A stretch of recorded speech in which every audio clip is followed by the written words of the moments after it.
chandi kumyongo, togo dada togo, sabungana chandi kumyongo. Bongo bwala bodada tuwa, sabungana chandi kumyongo. Togo dada togo, sabungana chandi kumyongo, togo dada togo, sabungana chandi kumyongo. Bongo bwala bodada tuwa, sabungana chandi kumyongo. Togo dada togo, sabungana chandi kumyongo, togo dada togo, sabungana chandi kumyongo.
Zambe wabonga. Rasta.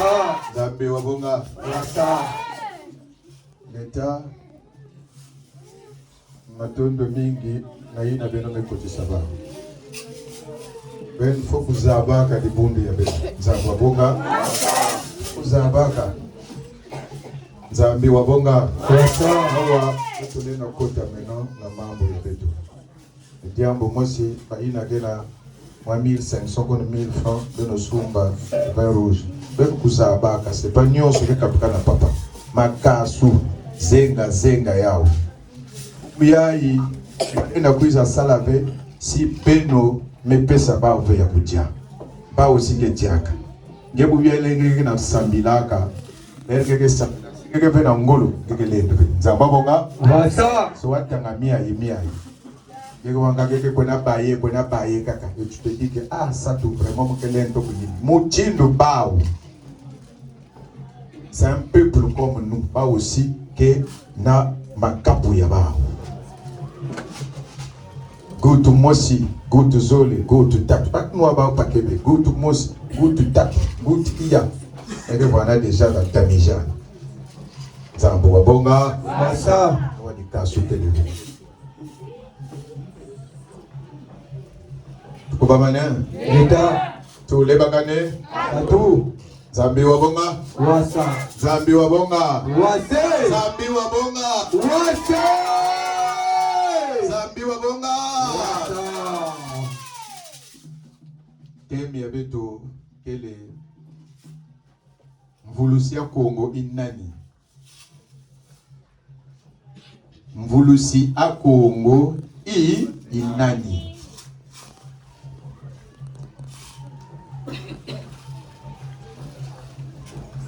Zambi wabonga. Mvulusi ya Kongo ni nani? Beto ke landilaka kaka malongi. Ina bambu ya beto bikaka. Bambutu abi bambuta ya beto bane mwana nsemi bafumo mpungo koko ilukanda bamezwa ngolo ina ya kusonika babuku ya beto bandombe nyonso ina betike salaka bakangaka yao na kanchi kwako nzambe wabonga beto na beno lere betike luataka ba titre ya beto salaka attention pila mosi kama parce que yake landaka ubiai mukele mfumu ya bitimbo ngeke mfumu ya bitimbo donc bitimbo nyonso ya lutala nge parce que nge mutakuswa bitimbo nyonso nzambe wabonga wasa vulusa Kongo inani to mvulusi a Kongo inani vulusa Kongo ke ya kaka vulusa Kongo sike ya kaka nzambe wabonga wasa awa vulusa Kongo inki ke bana tete na paragraphe ya tete vulusa Kongo ikatula mumpasi mutombe mubivuzu munzibukusu mukinkole tulenda vulusa muntu mukinsuni evo mukimpeve kali muntu mpeve mwela yenitu idina vulusa muntu ikumuvuluswa mukimpeve ye mukinsuni nzambe wabonga wase beto kena kati ya Kongo Kongo ya beto beto na Kongo na machua ya ino machua nuanaka nebetike kangamaga kaka na Kongo ya ive parce que Kongo na makuku matatu nzambi wabonga le Congo RDC le Congo Angola plus précisément aussi betike bakaka Gabon nzambi wabonga wasa parce que pa union ske na katia le Congo ya Congo nzambi wabonga wasa alors kuvuluswa Kongo ikukatula Kongo na kati ya kinkole na kati ya tombe ya nzimbukusu nzambi wabonga wasa ikukatula peuple inake na kati ya tombe inake na kuzaba ve inakele bonso mansweki ya bao ina bakoko ya bao bikilaka bao beto na beno na kuvuluswa Kongo ya beto Kongo ya ikaka be Kongo na makuku matatu nzambe wabonga wasa parce que dans le temps il y avait pas de frontières inabetike talaka yai muntu lenda kwenda demone mpango mungwa alime traverser amekuiza lamba nzambe wabonga wasa bubu yai monele tanga amekuiza tout la beto ina kele bonso na kacha ba frontière na ku diviser beto pour ne pas que beto voanda un peuple béni mais tata nzambi na kati ya lulendo yani nzabaka peuple ini yani biekaka yani pesaka kimpeve kimpwaza yani pesaka lulendo ni peuple Congo parce que peuple Congo voandaka na kati ya ngipiti na tango babevo na kati ya Egypte tangu mbwanza kanime salama kuna tata nzambi ya pungu na lulendo ya nembe mbazulu niko tema vulusu akabatu baka nge kanere Congo ina kena kati ya ngipiti beno basika beno lande lupotete tuka ina kele bonso étoile ya kenati ya beno jusqu'à ce que beno kwa nzaba koteke bitoto ya beno nzamba bonga wasa nzambi wa bonga wasa koteke talaka étoile ina landaka te na mbanza Kongo nzamba bonga wasa alors fumu kimbangu mekwiza na malongi na ma prophétie yani mepesa beto nzambe wa bonga wasa na kati ya ma prophétie yani mepesa beto yani metuba